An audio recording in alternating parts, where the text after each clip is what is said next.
Hello friends, Satpura ITI group में आपका स्वागत है। मैं तुलसीराम बघेले आपके सामने एक नया वीडियो लेके आया हूं जिसका नाम है स्लिप रिंग मोटर स्टार्टर। दोस्तों, इसके पहले हमने ऑटो ट्रांसफार्मर स्टार्टर के बारे में भी जाना था और इसके पहले स्टार डेल्टा स्टार्टर के बारे में भी हमने देखा था। तो दोस्तों, स्लिप रिंग मोटर स्टार्टर जो होता है इसका यूज़ हम केवल स्लिप रिंग मोटर को स्टार्ट करने के लिए करते हैं। इसका दूसरा नाम रोटर रेजिस्टेंस स्टार्टर भी है। रोटर रेजिस्टेंस स्टार्टर क्यों कहते हैं इसे हम? क्योंकि इस मोटर के रोटर सर्किट से हम रेजिस्टेंस को कनेक्ट करते हैं। जैसा कि दोस्तों हमने इस डायग्राम में डायग्राम को समझते हैं यहाँ पर। जैसा कि यहाँ पर RYB 3 फेज सप्लाई है यहाँ पर, जिसे हम 3 फेज 440 वोल्ट 50 हर्ट्ज की सप्लाई दे रहे हैं। और यहाँ पर हमारा ICTP स्विच है। इस ICTP स्विच को जैसे ही ऑन करते हैं दोस्तों, यहाँ पर ये मोटर का स्टेटर वाइंडिंग है। ये मोटर का स्टेटर वाइंडिंग है। डायरेक्ट सप्लाई यहाँ पर मोटर के स्टेटर वाइंडिंग में पहुँच जाती है। जैसे ही यहाँ पर स्टेटर वाइंडिंग में सप्लाई पहुँच जाएगी, उसके बाद ये स्टार्ट पुश स्विच है। यहाँ पर एक स्टार्ट पुश स्विच है, यहाँ पर स्टॉप पुश स्विच लगा है। यहाँ पर एक NVC है। NVC का फुल फॉर्म होता है नो वोल्ट क्वाइल, या इसे हम होल्ड ऑन क्वाइल भी कहते हैं। इस क्वाइल का काम कॉन्टेक्टर्स को कनेक्ट करने का होता है। और इसके बाद यहाँ पर ये बहुत सारे रेजिस्टेंस लगे हुए हैं। यहाँ पर मीन्स अधिक हाई रेजिस्टेंस है। हाई रेजिस्टेंस 3 फेज रिहोस्टेट के नाम से भी इसे हम जानते हैं। और ये 3 फेज रिहोस्टेट का कनेक्शन स्लिप रिंग के माध्यम से रोटर वाइंडिंग से कनेक्ट है। रोटर वाइंडिंग से कनेक्ट है। अब दोस्तों यहाँ पर ये हमारा NVC हो गया। सप्लाई तो डायरेक्ट हमने यहाँ पर ICTP स्विच को जैसे ही ऑन किया, सप्लाई स्टेटर में चला गया। अब स्टार्ट पुश स्विच को जैसे ही हम ऑन करते हैं, वैसे ही मोटर हमारी स्टार्ट नहीं होती है। क्यों नहीं होती है? क्योंकि रोटर सर्किट से ये कनेक्ट नहीं है। ये आर्म जो है ये वाइंडिंग से रेजिस्टेंस से यहाँ पर कनेक्ट नहीं है। जैसे ही हम इस आर्म को ऐसे मूव करते हैं, वैसे ही यहाँ पर ये आर्म ये रेजिस्टेंस से कनेक्ट हो जाता है।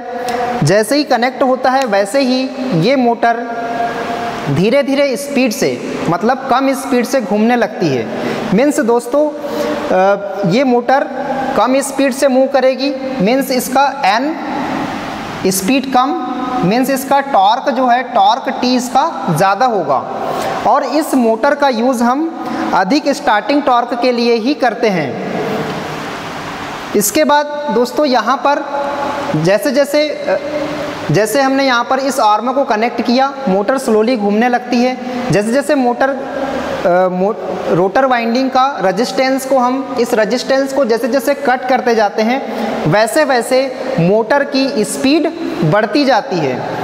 मीन्स दोस्तों, जैसे हमने एक बार इस आर्म को यहाँ पर टेपिंग से निकली हुई है, मीन्स रेजिस्टेंस में यहाँ पर टेपिंग से है। जैसे हमने फर्स्ट बार इस आर्म को मूव किया, मूव करने पर ये आर्म फर्स्ट टैपिंग पे मीन्स इतना रेजिस्टेंस यहाँ पर ओपन हो जाएगा, मीन्स हट जाएगा, सर्किट से डिस्कनेक्ट हो जाएगा।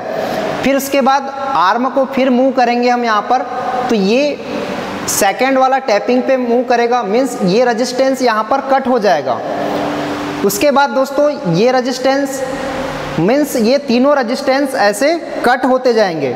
जैसे जैसे रेजिस्टेंस की वैल्यू घटते जाएगी, वैसे वैसे मोटर की स्पीड बढ़ती जाएगी। और दोस्तों, जैसे जैसे मोटर की स्पीड बढ़ते जाएगी, वैसे वैसे टॉर्क T इसका घटता जाएगा। जैसा कि हमने एक अलग से यहाँ पर एक डायग्राम बनाया हुआ है स्लिप रिंग इंडक्शन मोटर का। ये स्लिप रिंग इंडक्शन मोटर है। इसको हम 3 फेज सप्लाई यहाँ पे डायरेक्ट दे रहे हैं मोटर की स्टेटर वाइंडिंग में। और दोस्तों, यहाँ पर जो रोटर यूज़ करते हैं हम, ये वाउंड रोटर होता है।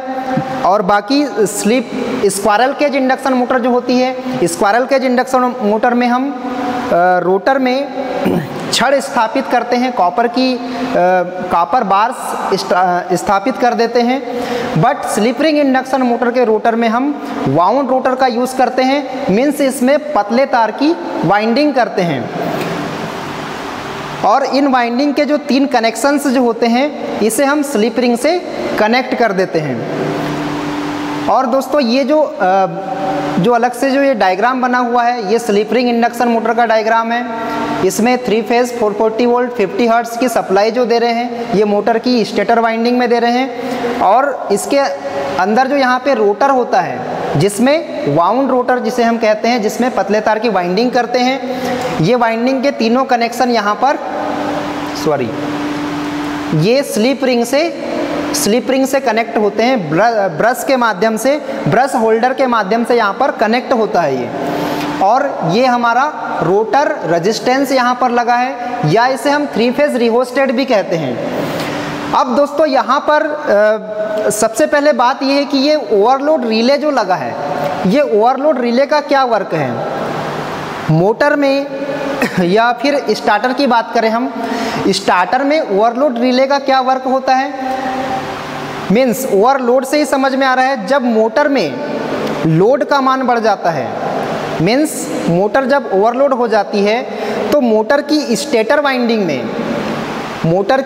वाइंडिंग वाले सर्किट में यहाँ पर करंट का मान, आई का मान, तीनों फेज में आई का मान यहाँ पर बढ़ जाएगा। करंट आई का मान जैसे ही बढ़ेगा तो ये ओवरलोड कॉइल मीन्स ये हीटिंग कॉइल होती है, ये हीटिंग कॉइल हीट हो जाती है और ऑटोमेटिकली यहाँ पर ये कट हो जाती है। ऑटोमेटिकली कट होने के बाद ये डायरेक्ट सप्लाई जो 3 फेज 440 वोल्ट जो स्टेटर को मिल रहा है, ये स्टेटर को मिलना बंद हो जाएगा।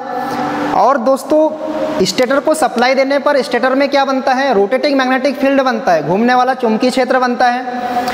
जब जो वही घूमने वाला चुंबकीय क्षेत्र रोटर को घुमाता है, रोटर को मूव करता है। जब रोटेटिंग मैग्नेटिक फील्ड बनना बंद हो जाएगा, सप्लाई से कट हो जाएगा स्टेटर, उसके बाद ये हमारा रोटर घूमना बंद हो जाएगा और मोटर हमारी ऑफ हो जाएगी।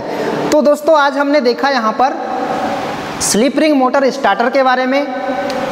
इसे स्लिप रिंग मोटर स्टार्टर क्यों कहते हैं, क्योंकि इसका उपयोग केवल only on slip ring motor को स्टार्ट करने के लिए करते हैं। और इसका दूसरा नाम रोटर रेजिस्टेंस स्टार्टर भी है। क्यों है रोटर रेजिस्टेंस स्टार्टर, क्योंकि इस मोटर के रोटर वाइंडिंग से रेजिस्टेंस कनेक्ट है, इसीलिए इसका नाम रोटर रेजिस्टेंस भी है। तो दोस्तों ये था हमारा आज का topic slip ring motor starter. इसके बाद नेक्स्ट वीडियो में मैं इंडक्शन मोटर की स्पीड कंट्रोल मेथड के बारे में बताऊंगा। दोस्तों ये भी एक